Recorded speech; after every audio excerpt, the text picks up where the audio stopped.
ദൈവത്തിരുനാമത്തിന് സ്തോത്രം ചെയ്യുകയും സ്തുതിക്കുകയും ചെയ്യുന്നു. കർത്താവിൽ അനുഗ്രഹീതരായ ദൈവത്തിൻ്റെ മക്കളോട് ഒരിക്കൽ കൂടി ദൈവത്തിൻ്റെ വചനം പറയാൻ പരിശുദ്ധനായ ദൈവം തരുന്ന അനുഗ്രഹീത അവസരങ്ങളെ ഏറ്റവും ശ്രേഷ്ഠമെന്നെണ്ണി ഉത്തരവാദിത്വ ബോധത്തോടെ ഓരോരുത്തരോടും ദൈവം സംസാരിക്കട്ടെ എന്നുള്ള പ്രാർത്ഥനയോടെ എല്ലാ ദിവസവും നിങ്ങൾക്കായി കാലേക്കൂട്ടി ഒരുക്കി ദൈവത്തിൻ്റെ സന്നിധാനത്തിൽ പങ്കുവയ്ക്കുന്ന ഈ ആത്മീക സന്ദേശങ്ങൾ കേൾക്കാൻ എല്ലാ ദിവസവും താല്പര്യം കാണിക്കുന്ന അതീവ ശ്രദ്ധാലുക്കളായ വചനസ്നേഹികളായ നിങ്ങൾക്കേവർക്കും യേശു ക്രിസ്തുവിൻ്റെ ധന്യമുള്ള നാമത്തിൽ വിനീതമായ സ്നേഹവന്ദനങ്ങൾ അറിയിക്കുന്നു.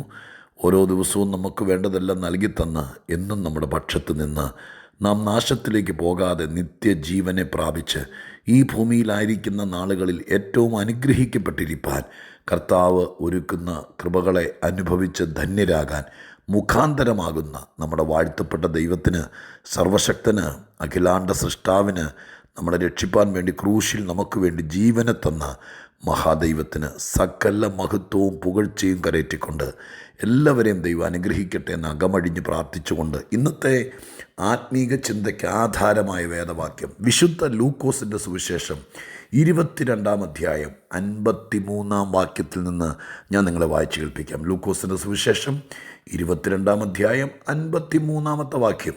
ഞാൻ ദിവസേന ദൈവാലയത്തിൽ നിങ്ങളോട് കൂടെ ഇരുന്നിട്ടും എൻ്റെ നേരെ നിങ്ങൾ കൈ ഓങ്ങിയില്ല. എന്നാൽ ഇത് നിങ്ങളുടെ നാഴികയും ഇരുളിൻ്റെ അധികാരവും ആകുന്നു എന്ന് പറഞ്ഞു.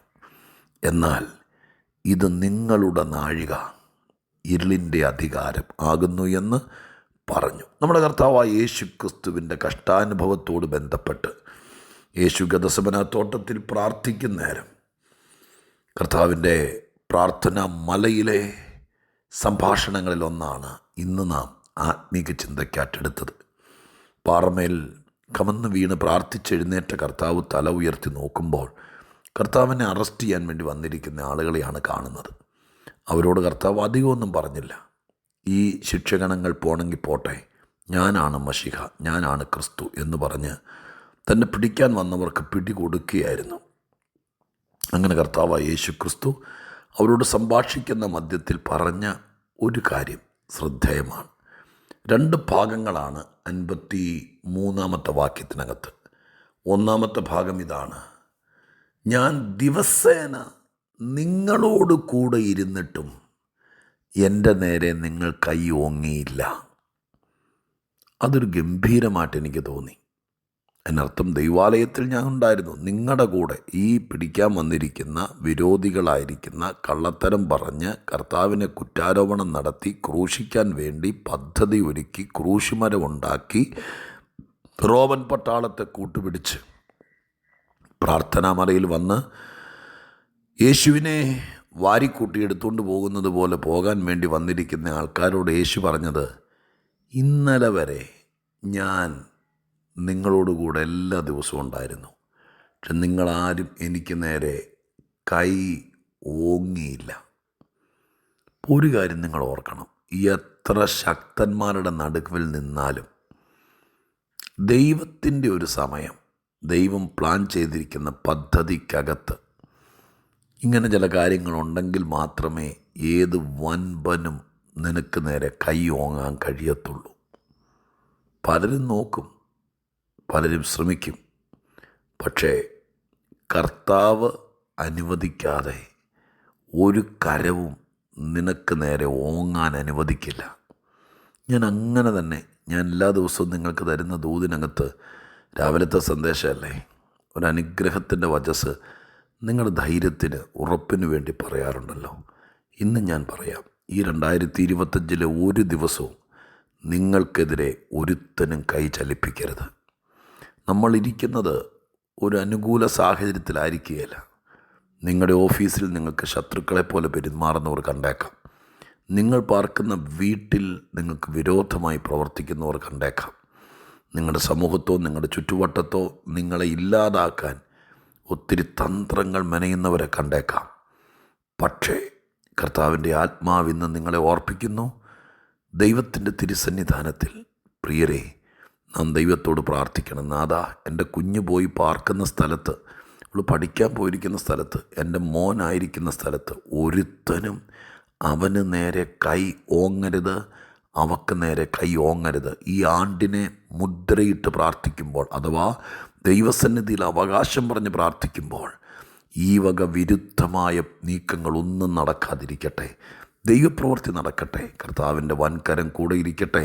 ദൈവത്തിൻ്റെ പ്രവൃത്തി, മഹത്വത്തിൻ്റെ പ്രവൃത്തി വെളിപ്പെടുവാൻ കർത്താവ് ഇടയാക്കട്ടെ. ഒരു കരവും എതിരെ വരരുത്.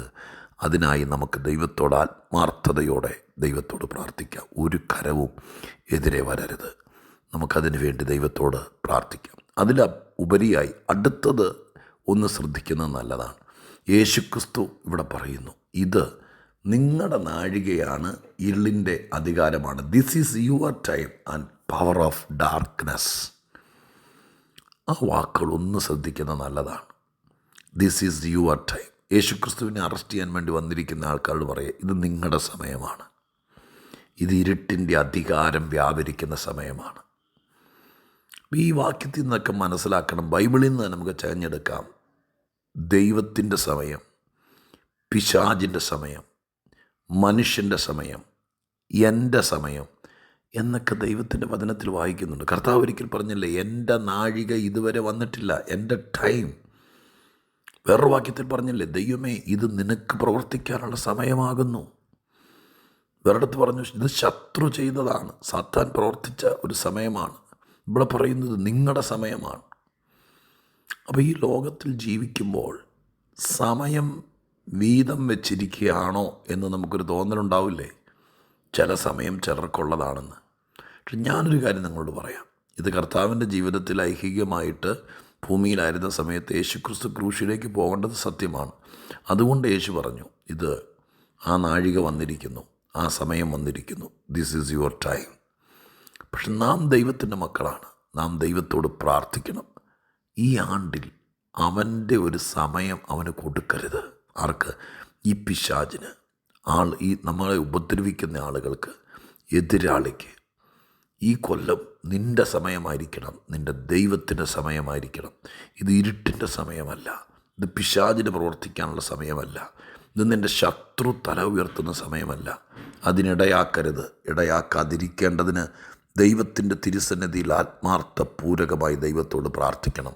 ഞാൻ അധികം നീട്ടാതെ കാര്യം പറഞ്ഞ് പ്രാർത്ഥിക്കാൻ തുടങ്ങട്ടെ. പ്രിയപ്പെട്ടവരെ, യേശുക്രിസ്തുവിൻ്റെ ഐഹിക ജീവിതകാലത്ത് നമ്മുടെ രക്ഷയ്ക്ക് വേണ്ടി സ്വർഗസ്ഥനായ ദൈവത്തിൻ്റെ പുത്രന് അങ്ങനെ ഒരു സമയം, സ്തോത്രം, തന്നെത്താൻ ഒതുക്കേണ്ടത്, വിട്ടുകൊടുക്കേണ്ടത്, ഈ ദുഷ്ടമനുഷ്യർ യേശുവിനെ കയ്യേറ്റം ചെയ്യേണ്ടത്, ഇങ്ങനെ നരകവിധിക്ക് തുല്യമായി മാനവൻ്റെ രക്ഷയ്ക്ക് വേണ്ടി ഈ അതിഘോര പീഡനങ്ങളിലൂടെ കയറിയിറങ്ങാൻ ദൈവമായ കർത്താവ് അങ്ങനൊരു പദ്ധതി ഇട്ടിരുന്നു. എന്നാൽ ഇന്ന് നാം ദൈവത്തോട് പ്രാർത്ഥിക്കണം, ദൈവമേ നിൻ്റെ സമയം, കർത്താവേ എൻ്റെ ജീവിതത്തിൽ, എൻ്റെ കുടുംബത്തിൽ, എൻ്റെ സ്ഥാപനത്തിൽ, ഞാൻ ശുശ്രൂഷിക്കുന്ന സഭയിൽ, ഞാൻ കൂട്ടായ്മ ആചരിക്കുന്ന സ്ഥലത്ത് ഒരിക്കൽ പോലും ദുഷ്ടൻ്റെ സമയം വരരുത്, പിശാചിൻ്റെ സമയം ഉണ്ടാകരുത്. ഇത് മനുഷ്യൻ, അനാത്മീകൻ, ജഡീകൻ, ദോഷം പ്രവർത്തിക്കുന്നവൻ, ദുഷ്ടഹൃദയമുള്ളവൻ, മനുഷ്യനെ മനുഷ്യനായി കാണാൻ കഴിയാത്തവൻ, മനസ്സിൽ കയ്പ് വെച്ചുകൊണ്ട് നടക്കുന്നവൻ, വൈരാഗ്യബുദ്ധിയോടെ ഇടപെടുന്നവൻ, ബ്ലെയിം ചെയ്യാൻ വേണ്ടി മാത്രം കണ്ണിലെണ്ണയൊഴിച്ച് കാത്തിരിക്കുന്നവർ, ദാനിയേലിനെ കുറിച്ച് എന്തെങ്കിലും വായിൽ നിന്നോ പ്രവർത്തിയിൽ നിന്നോ പിടിക്കാമോ എന്ന് വിചാരിച്ച് അതിനുവേണ്ടി തക്കം പാർത്ത് നടന്നവർ, അതുപോലുള്ളവരുടെ സമയം ഈ ആണ്ടിൽ ഉണ്ടാകരുത്.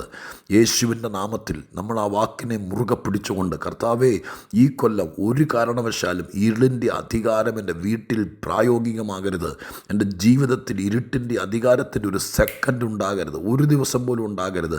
ഈ യോബിൻ്റെ വീട്ടിൽ പിശാചിന് ഒരു ദിവസം കിട്ടി. ആ ദിവസം കൊണ്ട് അവൻ ചുഴലിക്കാറ്റ്, കൊടുങ്കാറ്റടിപ്പിച്ചു, എൻ്റെ വീടുകൾ തകർത്തു, സമ്പത്തുകൾ നഷ്ടപ്പെടുത്തി, തലമുറകൾ അന്യം പോയി.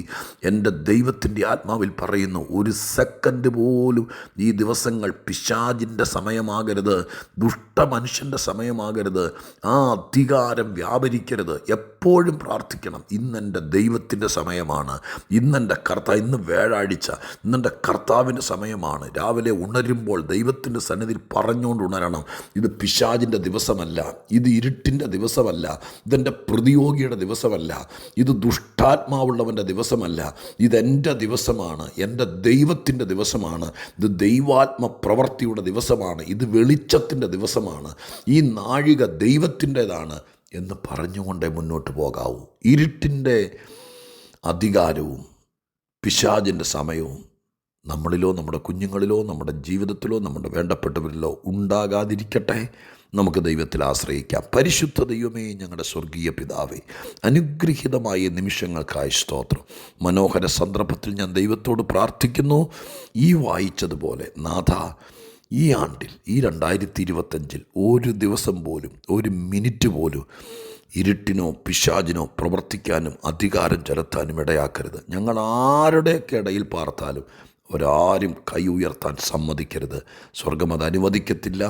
കർത്താവ് ഇതെല്ലാം അനുഭവിച്ച് കടന്നു പോയവനാകയാൽ അടിയങ്ങളുടെ അവസ്ഥ അറിഞ്ഞ് പ്രവർത്തിക്കാൻ കഴിയുമല്ലോ.